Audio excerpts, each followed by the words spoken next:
Good evening, everyone. Thank you for coming out tonight on a Monday night. And sometimes it's hard on Monday nights to go somewhere after starting the work week. You just want to go home and watch great fall TV, especially now that it's dark. But thank you all for coming out tonight. I'm really excited. This is our Lightning Talks launch at Capital Factory. So we'll be doing this every other month. So please be on the lookout when I send out the signups. And it's really informal. Some of us were joking that we were making our talks today. So that's how informal it is. And you're welcome to sign up even when you come here. If you have something you want to talk about and don't have time to sign up beforehand, you can always sign up right now even, but you don't have to. So I'm Holly Gibson. I am the founder of Women Who Code in Austin. Women Who Code is about 4 years old. It started in San Francisco, and we now are in 16 nations, and we have 20 networks with 16,000 members. So it's growing really fast, and last year we tripled in size. So it's really exciting. We started here in Austin last summer, a year ago, and we now have over 640 members. So it's really cool to see how many women are out there in Austin in the tech industry or who want to get into the tech industry. So this is a great place to meet other women and network and also learn how to code and keep improving your coding skills. So tonight we have 5 speakers. I'm going to be speaking first on Mickey D's and MVC, model using controllers with fast food. And after that will be HTML coding by Laura Alcala. Did I say your name right? Is she here? We might have a no-show. So after that, I guess after me, will be Intro to Coding by Trisha McTeagrett. And then Beginner to Intermediate Git Tips with Claire Gunka. Thank you, Claire. And then the Creative Professional in Tech by Natalia Shelberg. So that will be the order. And it'll be around 5 to 10 minutes for the talk. And then you can have questions afterwards, anything you want to ask. And then we'll go on to the next person. And then after all the talks, we'll have just networking, chatting time. And if you want to code, you can. The Wi-Fi is very tiny print on the wall. Capital Factory guest, and the password is the factory lowercase. So that's the Wi-Fi. Tonight our sponsor is HipChat, and one of their engineers came, so we're excited. And you want to tell us a little bit about HipChat? Oh yeah. Sorry, copyright while you're eating. Yeah, I work on the HipChat team. HipChat got acquired by Atlassian about 2 years ago. Sorry, I'll get rid of this brand one option. It's the food that they sponsored. Yeah, but it's a really, really great place to work. I've only been working there for about 3.5 months, and they're hiring like crazy. I have a list of positions: iOS dev, Android dev, web dev, OS 10 or Mac dev, client architect, platform architect, backend platform, Qt or Qt Linux or Winux client dev, future Windows client dev, not sure what that means. Windows phone and tablet design, web dev, QA, enterprise dev, technical doc, DevOps, architect and dev, integrations dev, recruiters, okay. Design leads, QA leads, product management, and dev management. And those are all here in Austin? Yeah. Wow. Like we're expanding, we're growing a lot, HipChat is, and it's really great. And if you're not in one of those, Atlassian is hiring like an even bigger variety of positions. So what exactly is HipChat? HipChat is, sorry, that's probably where I should have started. HipChat is a collaboration client, is what we call it, but it's really a chat client for businesses, and it integrates well with a lot of different things like Jira, if you use like for bug tracking, or Confluence, which is another Atlassian product, or GitHub even, and so it makes working with teams, working like big teams, especially if some of your team members are remote in other locations, it makes it really easy for that. And yeah. Do you actually use it on your team? Oh my gosh, yeah. Great. It's ridiculous. When someone uses their own product, that's a good thing. Yeah. We use all of our own products. So we know the pain points, like when our customers complain about something, we're like, yeah, we know. We're trying to get it out to you. Yeah. Very good. Well, thank you so much for sponsoring. I really appreciate the food. So, well, I guess I'm on. So I'm going to be talking about Mickey D's and MVC. If most of you don't know, model views and controllers, it's a software pattern. So it's used a lot in software. It came around in the 1970s with a programming language called Smalltalk 76. That was one of the early object-oriented programming languages. And it was invented by a guy who worked for Xerox. So it really became popular though with websites because, as I explained to you, you'll understand why. You know, it's easy for programmers who program for the web to use this model. So I went to a boot camp last year, MakerSquare. Some of you have heard of it. Some of you have graduated from the program. And they were explaining all this stuff, you know, that was new to me because I have a web design background, not a programming background. And so the coding part was new for me, but really exciting and fun. I love logic. I like databases. I did a little SQL, so I thought this was really cool. But all the instructors were guys, and they explained things in their terms, which is fine.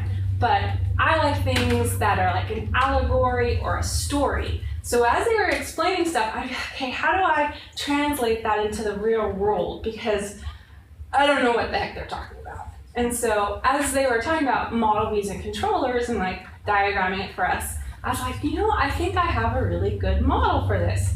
It's a drive-through. So when you go to McDonald's, you know, you have your little drive-through window and your little car.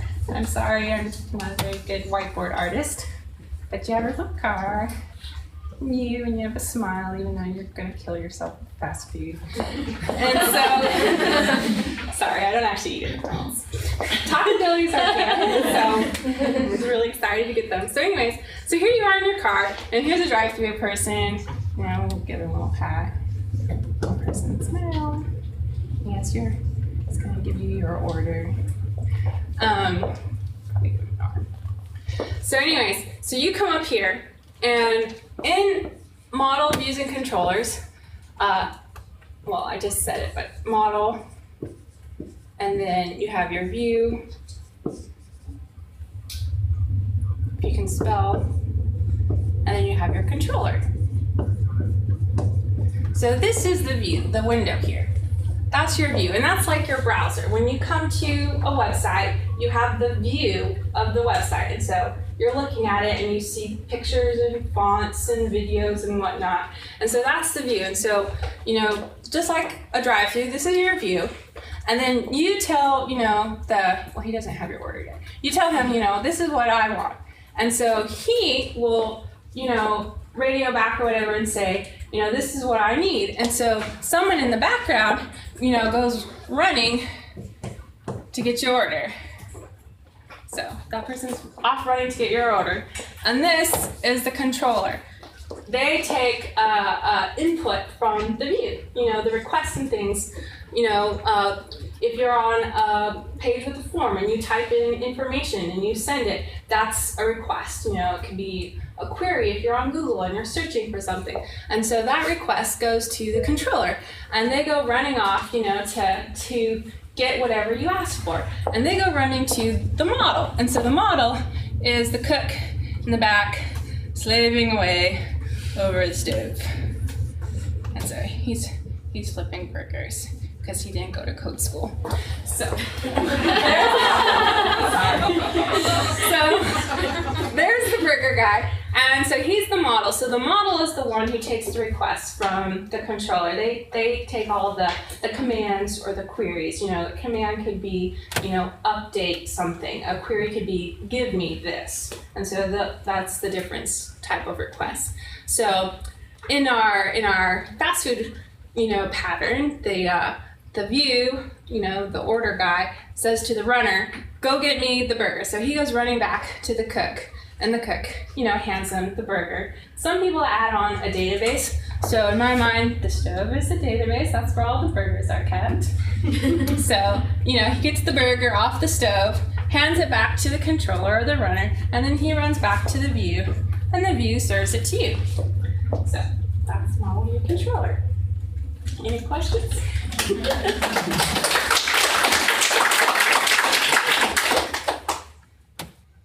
Can you describe an application or something that would be built with this particular service? Sure. A lot of websites use this. So whether you're using Rails or Java or anything with a framework, I use Rails. So typically, they say with Rails, you have your view. That would be the browser, and you have your text or whatever. And if you input something like a form or anything, or we could use Facebook. So you're on Facebook and you make a post. You're posting on your wall, and so that request would go to the controller, and the controller then sends it up to the model, and so it would probably go to like the post model, and this would be the post controller. This would be the view, and so it would say find me Jess's information in the database and add in a post there. She's made a new post, and so it'd probably put on the timestamp of when you made the post, because it's going to say you did it 2 minutes ago or an hour or a day ago. Any other information, the content inside the post, whatever you said, maybe it has an image that you've uploaded, and so it's going to maybe put that into another database table for images or something. And so that would be the model, and then the model is the one who talks to the database, and they usually make databases look like a little cylinder, and I don't know why, but that's all. So that would be the database. And so most sites use this kind of model. And so, this would send, your post to the database. The database usually sends a message back saying, yes, it's been saved. And so then this responds, yes, it's been saved. And then, this would update the view with your post. Some people use Ajax too on JavaScript, and so it might update the view before it actually gets saved to the database. And that's why some sites are really fast and they can do things that look like, they're magic because it's instantly updated. And a lot of times that's with JavaScript and Ajax, but it still needs to eventually save in the database. So it might be saved later. There might be a job that runs in an hour and says, everything that was posted in the last hour, now save it to the database, or maybe they do it at midnight. So people do it different ways. I work at a little startup. Things get sent to the database, they're saved right then. We don't have that many users, so we don't have to worry about lag time and loads and all that. But yeah, that would be MVC. Cool. Any other questions? All right. So that was our first lightning talk. Now you all see how you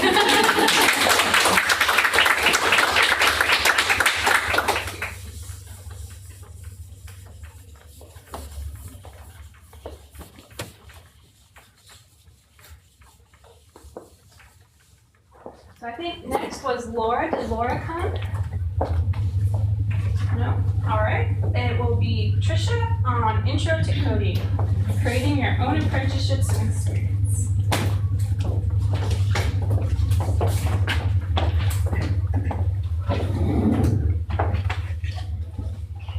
So my name is Trisha. I do not have any stick figures to draw, but I will try to keep up. I started going to meetups in Chicago. So I actually moved down here about a month ago, and I started through girl development meetups. And one thing that was really helpful for me when I started going to those meetups, because I was trying to transition into a career in technology, was hearing other people's experiences.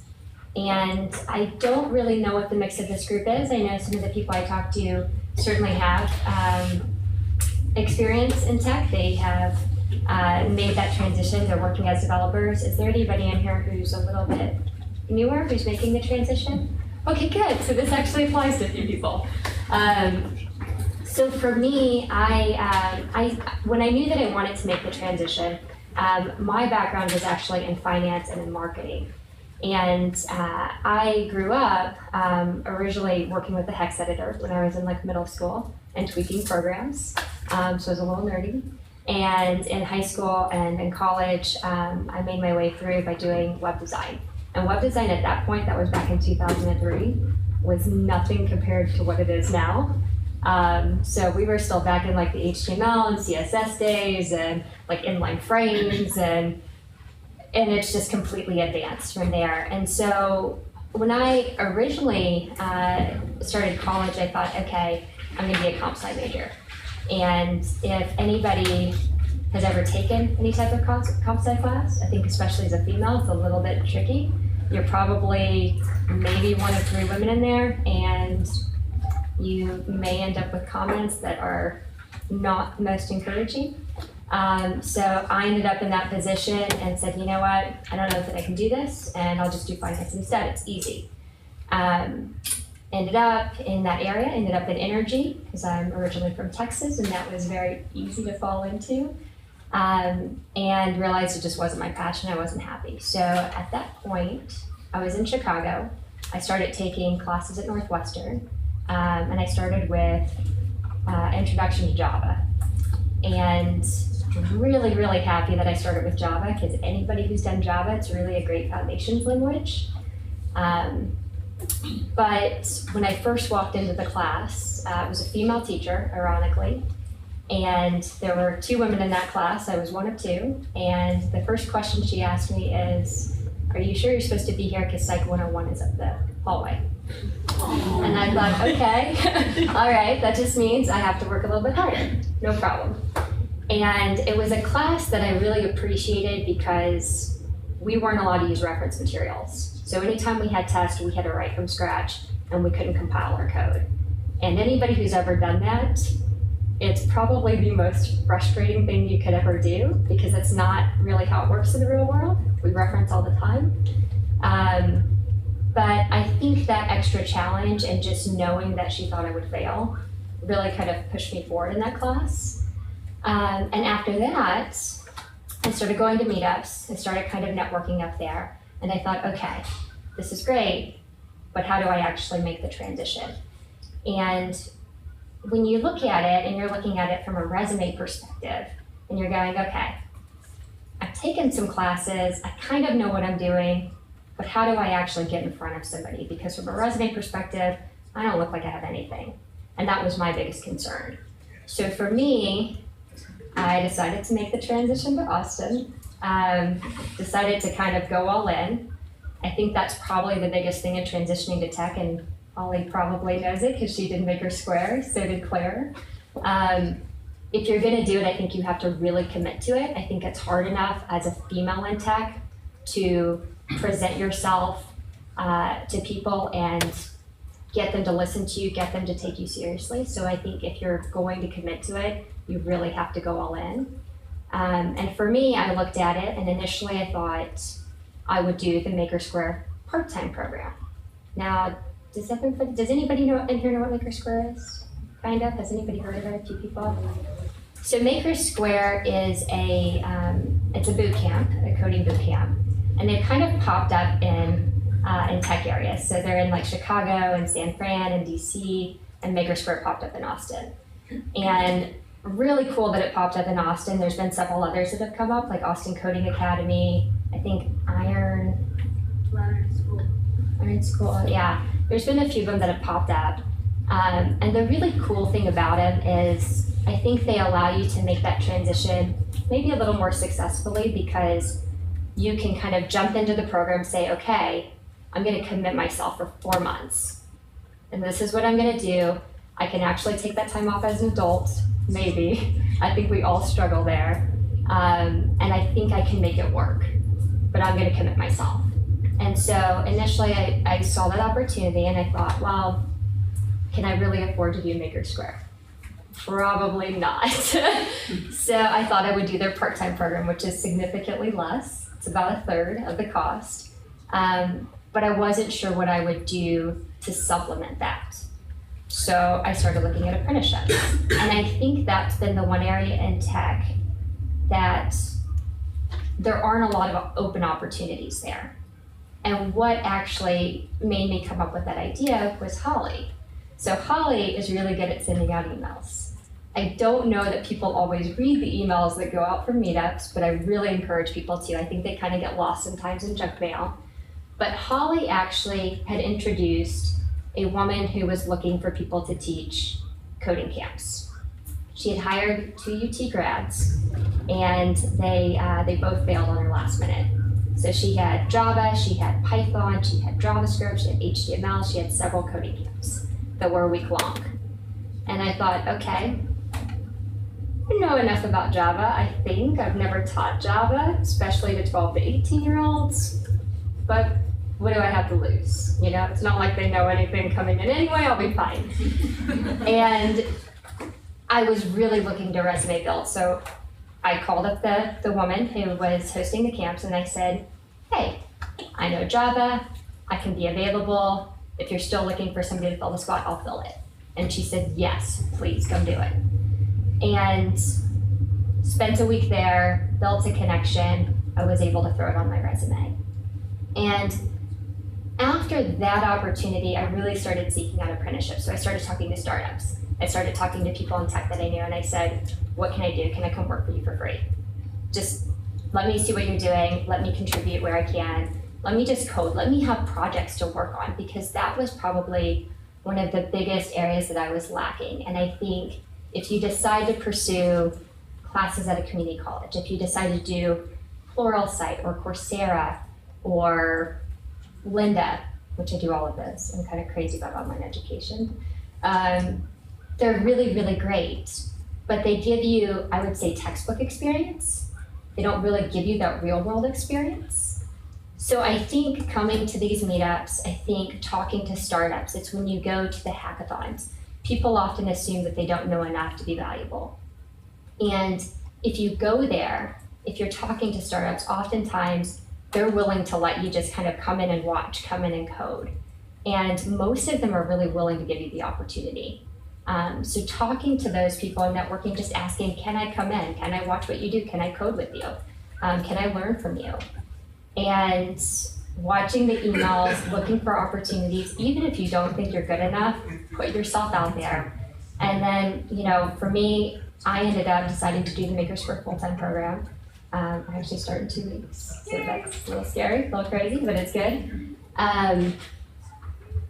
And I think just seeking out opportunities, you know, whether it's MakerSquare, whether it's an apprenticeship type opportunity, utilizing free online education, Lynda, Pluralsight, Coursera, they're all really great. Lynda and Coursera actually will link to your LinkedIn profile. So they're really great for employers because it allows you to kind of document that you've actually had that experience or that knowledge. Whereas other times you're looking at things and you're going, well, I did this, but how do I actually show that I did it? And Coursera and LinkedIn both will give you either a certificate of accomplishment or something else on there. I can't think of it, but they both link in with our API, so they're really great resources. And that's all I got.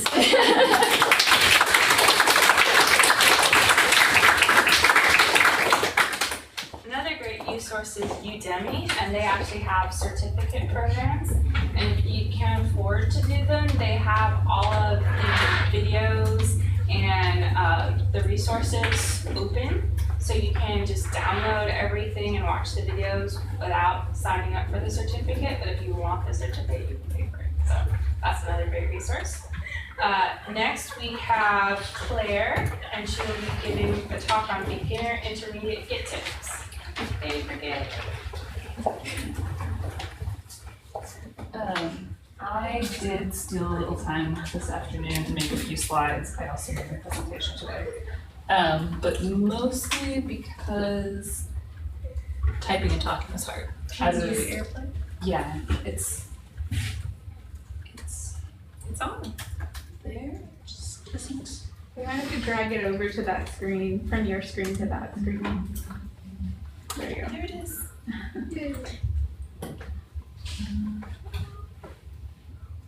I have to do this backwards. Oh wait, there's a secret.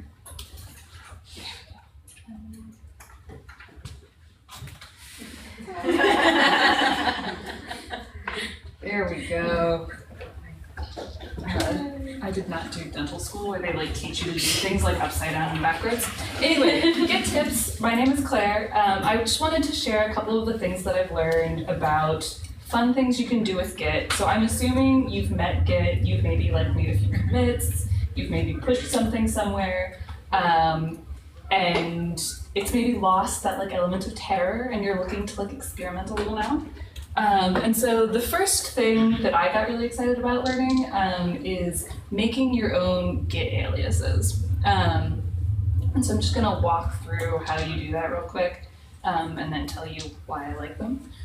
So typically they'll be in your home or base folder, and they are what is called a dot file. So it starts with a period, which means it's a secret and hidden file.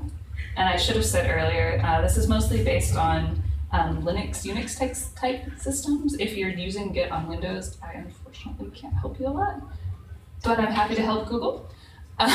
So anyway, so if you want to see secret hidden files, you can use the -A when you're asking to list all the files and things. And so you want this cool file called .gitconfig, which I've hopefully highlighted in green. And so then you want to open it up. I use Sublime Text as my editor, any editor. Or the other fun thing, if you don't want to like get into the command line awesomeness, is there is a setting on all computers that says to show you the hidden files. So you can actually go into your Finder or your window or whatever and like see the file and click on it and open it up that way. So when you open up this file, it will look something a little bit like this. There will be all these like little headings in brackets. And depending on how much setup and how much customization of Git, you will have different headings. And the one we're interested in right now is one called alias. And if you don't have it, you can make it. You're allowed to type whatever you want in there. And then you type some stuff. And so on the left side of the equal sign is going to be the abbreviation you're going to use for your Git command. And then on the right side is that full thing that you're used to typing out and you're really sick of typing out because it's really long and you make typos all the time. So one of my favorites is the add patch, which I'll talk about a little bit more, which I have abbreviated as AP. So instead of writing git add -- patch, I can write git AP, and it does the exact same thing. And so there's a bunch of other things, and you can chain all of these guys. You can make like these really long commands that are like 1 million flags long, and have them be like 3 letters as long as you remember to use them. So then go ahead and just save that file and you're good to go. And so the next time you're going to do some really great Git stuff, you just type git and your abbreviation, and voila. Super fun, super easy. And saves you a lot of typo time. Saves me a lot of typo time. And then on to like actual Git commands that I really like. The first one is the one I was talking about earlier, the add patch. Basically it helps you make cleaner commits. So you've made changes in like 5 different places on this file. Instead of adding every single change that maybe has like a few extra print statements, a few extra debug things going on, you can use the add patch and add sort of line by line the ones you want, leave out the ones you don't, and clean that stuff up later. So you don't have to like show the world like all of your debugging. And so basically you'll do the git add patch command, and it'll come up with this dialog that shows you the amount that, or the chunk that it wants you, yes or no, do you want me to commit this? And you can say yes or no. Or the other cool thing you can do is actually edit that like even smaller chunk down to something else. So this is mainly why I made this. It'll look something like this. So these are the lines it's going to delete, and these are the lines it's going to add. And so like the difference is that in this example is there's just like a spacing problem. And say it's not a problem, you actually want weird spacing in your JavaScript because you hate joy. You can go in and actually say, you know, I actually want this line by deleting that minus sign or that dash. But there's one trick to editing your patches that I want everybody to know so they don't do the crazy thing I did, is these things are space sensitive. So when you delete one of these symbols or one of these lines along here, you actually need to go in and add that space, otherwise it'll yell at you. So if you can see, I have to go back and add that missing space, and so I'm going to toggle back and forth so you can see. Right? Otherwise it'll be like, there's something wrong, I don't understand. And you'll be like, but I didn't do anything. So add the spaces and you'll be happy. And then the other one that is really great and saves so much bacon is the git pull rebase command. And I was initially kind of terrified of this because I don't know, rebasing sounds scary. But it's really useful because, you know, you start working, you're doing some stuff, you did something great, you made some commits, everything's awesome, and then you try and push it, and it's like, can't do that, you're behind, something, there's extra commits on your remote that you don't have in your branch. So the really easy way to fix this without having to deal with merges, conflicts, any of that is the git pull rebase. And so basically what it does is it rewinds your branch to where it matches with the remote. It pulls in everything on the remote, stacks it up, and then puts your commits back on top. And is like, okay, everybody's happy. And so now you can go ahead and push. So it's awesome. I hope everybody now knows about it because it took me a long time to learn that one. And it's great. So now that you're hopefully super excited about learning new Git commands and other assorted things, people are really cool and publish their dot files online. So you can search GitHub for dot files. Lots of people put their dot files up there. You can ask your fellow developers about what their favorite tips and tricks are, ask to see their dot files. And there's actually 2 web resources that I have links for here that are actually like compilations of lots and lots of people's dot files. So it's really cool to see what tips and tricks people are doing. And that is the end of my talk. That is my Twitter handle. I will post these slides in case you didn't write down anything you wanted to write down. So you can go ahead and check that out, and that will be up there in a little bit. And does anybody have any questions? I think I talked real fast. That's great, thank you. So if there's anybody who's new in here, they may not exactly know about Git. Because I know for me coming in, I was like, oh, what is all of this crazy stuff? And it's so important to know about, so I think that would be cool. Kind of an intro explanation. Yeah, so the sort of 2-penny explanation is Git is what we call version control or source control. Basically, it's a program that tracks changes in text files and saves little pictures of the text file across time, so that anytime you change it, it's like you changed this line and you added a period right there. And so when you change something and everything breaks and it's terrible, you can kind of follow that history back to the last point it was working and find that spot where everything's broken. And also allows for easier collaboration because, I can work on these files and you can work on these files, and eventually it allows you easily bring all of that back together. So that was a really good explanation. Cool. Well, then that's me. And some people go next. Thank you.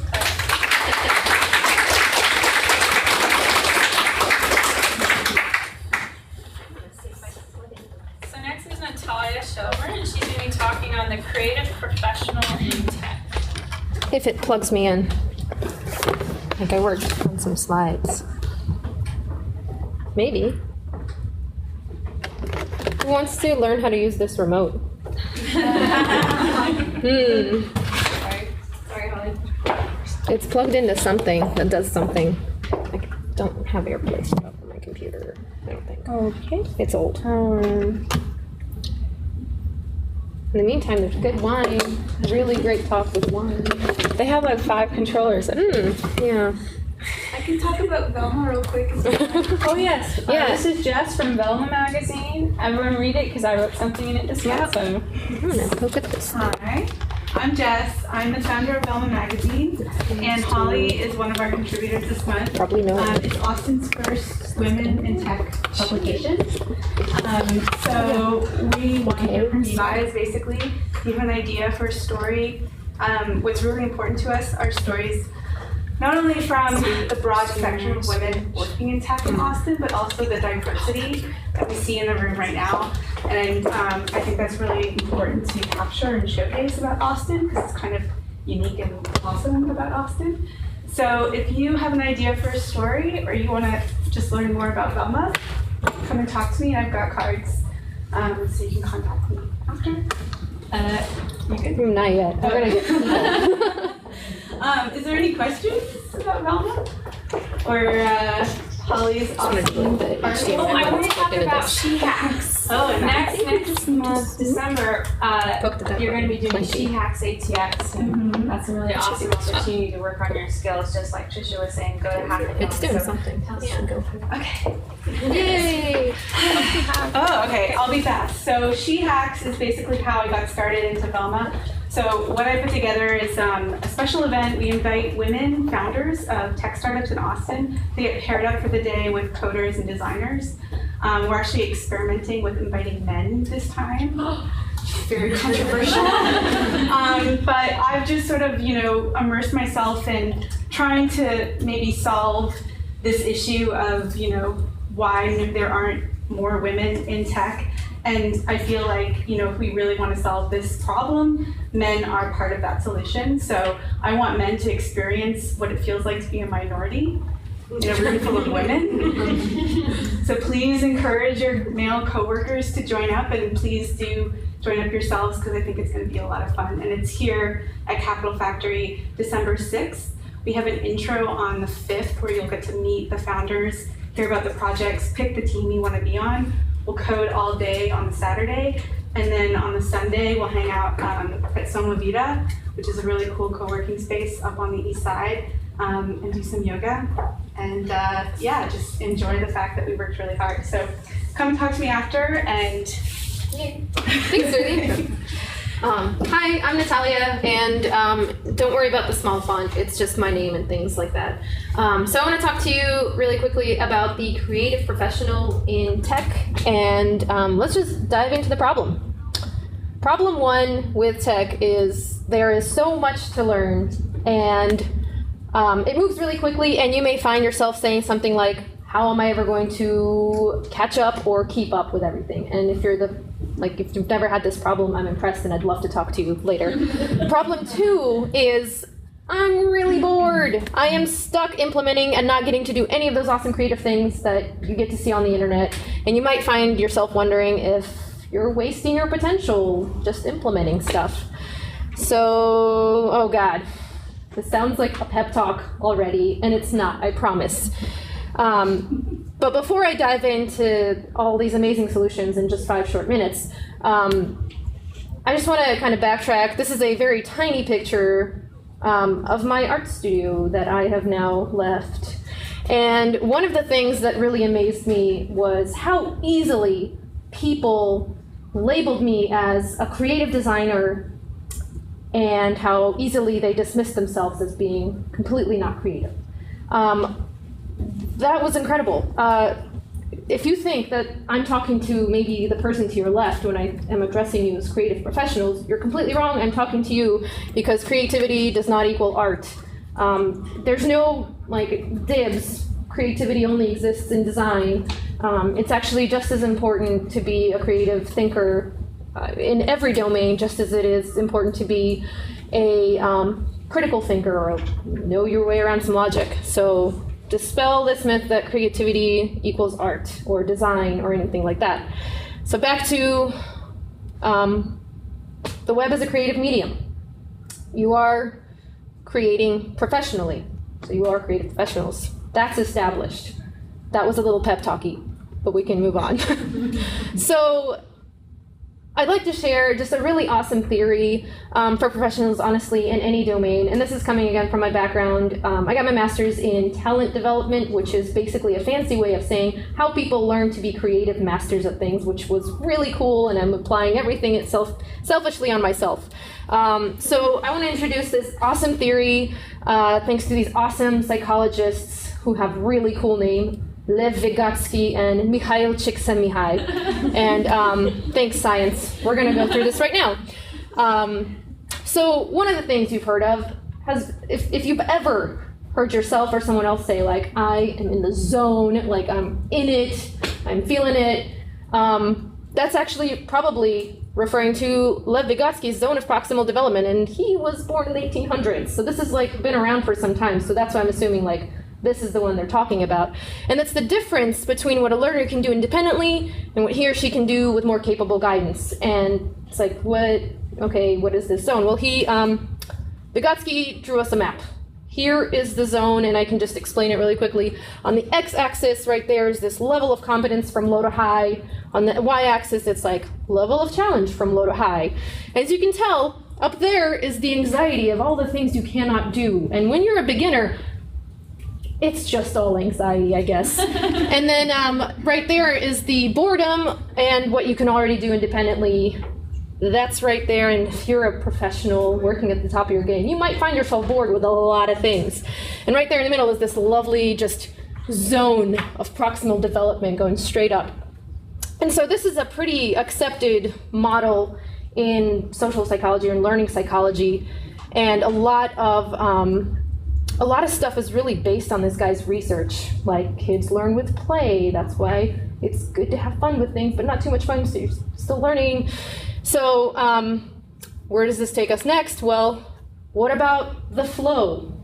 Has anyone ever felt the time disappearing when you're just so immersed in something and you're just like, my skills are magical and I'm amazing and this is the best thing I've ever done and I forgot to eat for 3 days and people tell me I'm smelling bad, but this is great. And again, it's this feeling that hopefully everyone who's in this room has felt at some point, and that's why you're like, this is the thing I want to do, and people don't understand why you're not showering.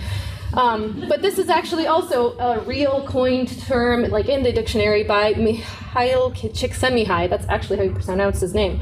But it's being completely involved in an activity for its own sake. When your ego falls away, time flies, every action, movement, and thought follows inevitably from the previous one. Your whole being is involved and you're using your skills to the utmost. Poetic.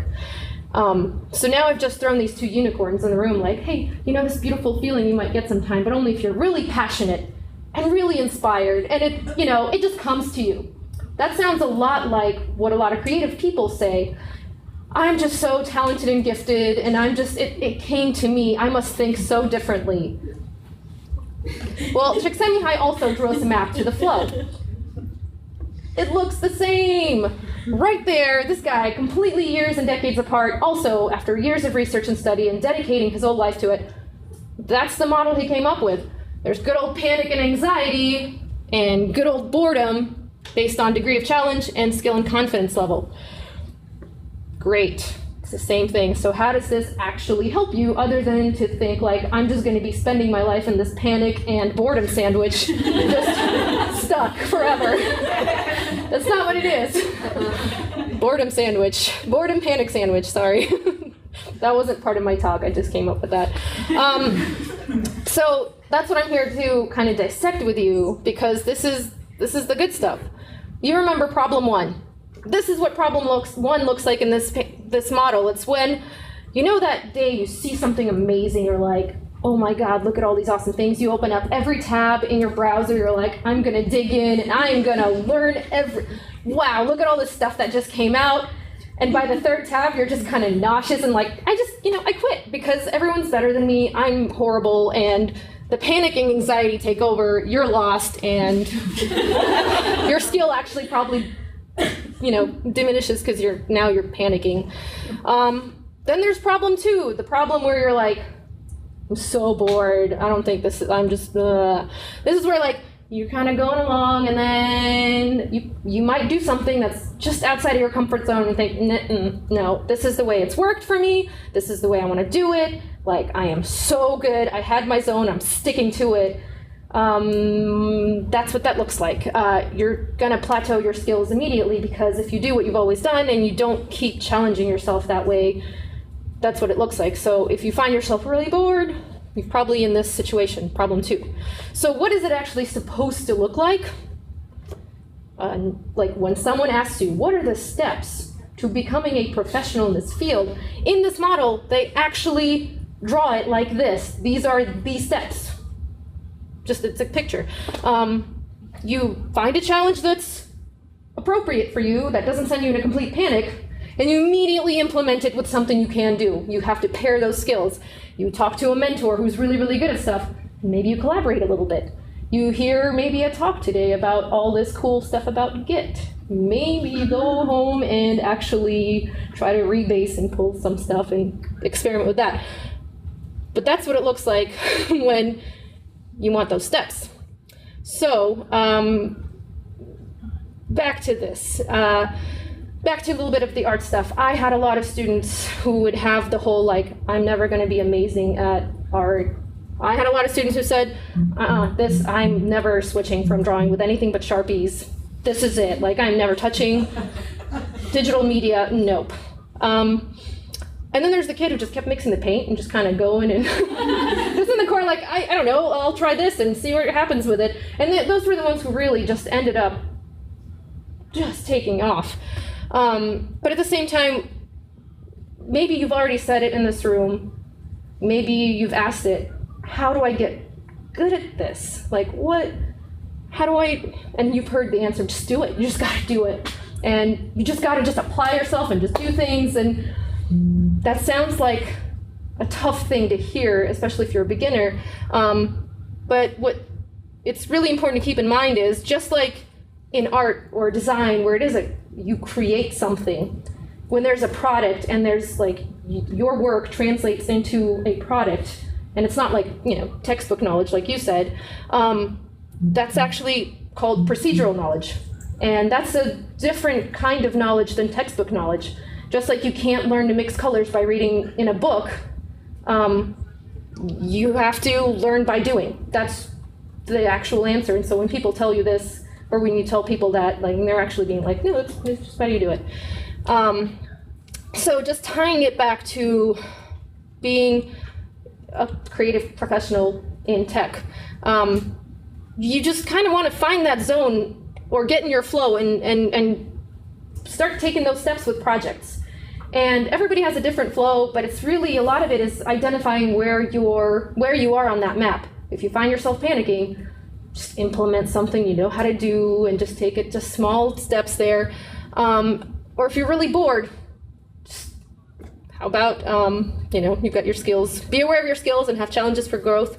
But like, if you're really bored, one of the things I really like is, if I don't have time to look up, like, who are all these experts that can help me and where can I start? There are great weekly digests that come straight to your inbox once a week. So I've got links here for like the HTML5 Weekly, the CSS Digest, and there's one for JavaScript just because I like front-end stuff. That way you can have something fresh coming to you every time, or follow some influential people on Twitter who maybe are just quite a few steps ahead of you and see what they're reading, ask people what they're doing. But at the same time, retain more knowledge by actually applying it to projects immediately. One of my favorite statistics from all this educational psychological research about how people learn, especially things like procedural knowledge and how do you actually then apply it to make stuff. The statistic is that you'll retain about 50% more information if you apply it immediately after learning it, which is a lot of information, which is like, that's how you keep up. Like, that's how you learn all those new things, because you'll retain a lot more if you immediately put it into code. And so it doesn't have to be a giant project every time, and it doesn't have to take over your schedule, but that just means like, have fun and write code every chance you get. I like CodePen, or JS Fiddle, those are great, where you can just have snippets or components where if you read a tutorial or you heard something cool, type it out. Commit it to that nice physical memory of actually typing these code commands or actually building the components, because it makes 50% more difference. So really the whole thing I wanted to just drive home is that it's really great that the web is just such a great creative medium, and go forth and create professionally, because if you are creating, you are creative. The end. It was a pep talk. Oh, and it's up on I put these slides up on GitHub, but I can also tweet them. I'm Natalia3, not the number, but THREE on Twitter, so I can put these up online. Thank you. And that's it. So that's all the lightning talks for tonight. Again, it'll be in 2 months, so sign up for January. We have exciting news. We're going to be starting a 4th week of the month in January. We're going to do a rotating tech talks. So the first place we're going to be at is Spreadfast, which is across the street, actually literally across the street. So that'll be 4th Wednesday in January. And then after that in February, we're going to be at Lithium, which is a social media analytics company, and they're on 360. And after that, I'm setting up some talks with some other companies. So that will be cool because it will be in various locations. So if some of you don't live downtown and it's hard for you to get downtown, hopefully one of these spots will be nearer to you and you can get over there. And one of the engineers at the company will give the tech talk. It'll be about 30 to 45 minutes. So we're going to have a chance to learn about all these cool companies and stuff that they do. And they're going to feed us, so that's really awesome too. So look out for that in January. Next week is the Retail Me Not Study group. We are going to be changing locations. I don't know yet where we're going, but our host is no longer working at Retail Me Not, so we got to find a new spot. So if any of you know of a company who want to host a monthly study talk and would have snacks that we could eat, that would be awesome. Let me know. So just keep your eye out if you're looking forward to coming next week. The location is going to be announced later. And then starting 3rd week at Rackspace, we have another study group, and that's going to become a Python group. So we're going to start Intro to Python 3rd Wednesday this month. So if you have no experience in Python, please come out. I have no experience in Python, so I will be learning along with you. And this first time, we're just going to be setting it up on our computers so that it can work. And then after that, we're going to be going through some online tutorials together. So please come out to that. Rackspace always feeds us, and that's really awesome. And they're central Austin, so again, it's like another location if you can't come downtown. But that's all we have for tonight. So please finish eating some food and wine. Get to meet the people who spoke or other people who are sitting next to you. Part of the opportunity you have here is to meet other women in tech, because a lot of us don't work with other women in tech, so this is a great opportunity to meet some other people. And I think you had something you needed help with, your PDF. We solved it. You solved it. Yay, and you still came tonight. I know. Great.